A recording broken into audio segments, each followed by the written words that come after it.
When solving an inequality that has two variables, we're going to need to graph it.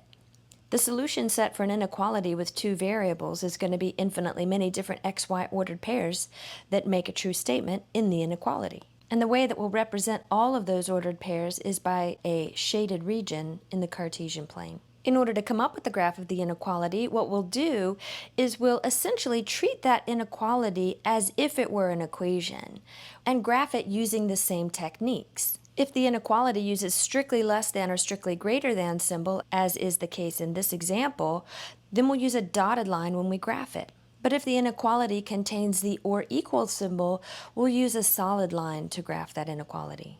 Before we talk about the fourth step, let's look at this example to make sure we understand the first three steps. Here we have a linear inequality with two variables. And in order to find the solution to this inequality, or the infinitely many different ordered pairs that are going to satisfy this inequality, we're going to graph it as if it were an equation. So what we can do is literally replace that inequality symbol with the equal sign and then graph it as usual.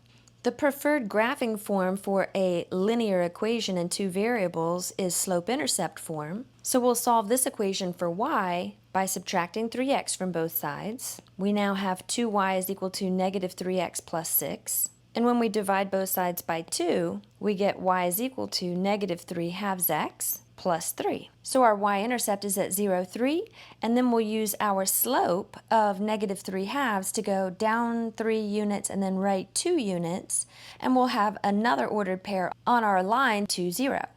Now we're going to graph this line, and this line is going to serve as a delineator between two regions of the Cartesian plane. And because our initial inequality was strictly less than, we're going to be using a dotted line here. So here we've connected these 2 points with a dotted line. And basically what this means is that the points that are on the line are not going to be part of the solution set. The points that are on the line are the ones that make the left-hand side equal to the right-hand side.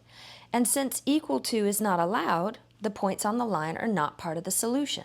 But this line does separate our Cartesian plane into two half planes, one that's above the line and one that's below the line. The solution to this system is one of these half planes. And so what we'll do here in step 4 is we're going to pick a test point that's inside one of the resulting regions. And we'll plug that test point back into the original inequality. If the test point works in that original inequality, then the region that contains that test point is the solution region. But if it doesn't work, it's the other half plane that is the solution. So we're going to pick a test point, and I prefer to use the origin as the test point anytime the boundary line does not pass through the origin.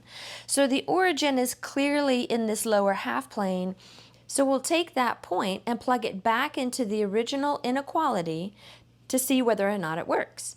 When we plug 0 in for x and 0 in for y, we get 0 on the left-hand side, which is indeed less than 6, and therefore the region that is below the line containing our test point is the half plane that is the solution to the original inequality. There are infinitely many ordered pairs that solve this inequality, and they're located in this lower half plane. So this is how we actually express the answer to this inequality.